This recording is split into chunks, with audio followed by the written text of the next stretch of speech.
Да, и аз това ти казвам. Нищо ще се кара, ще се случи.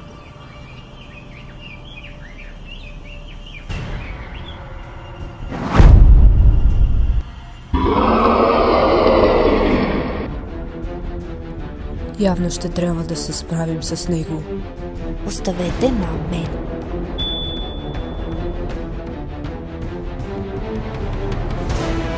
Сега ще видиш как...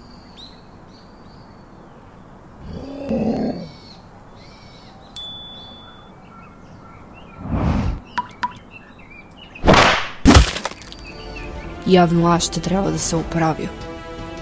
Едната отвара е за огън, а другата за скорост. Ето тази за скорост. Ако стане нещо с мен, бързо тичай за помощ.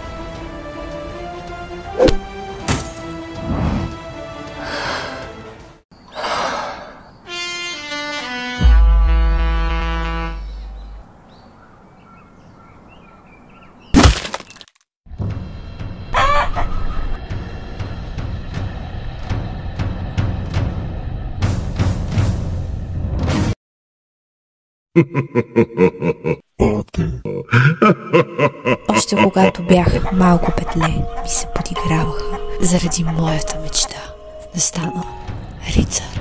Въпреки болката, аз реших да продължа. И сега дойде моя момент.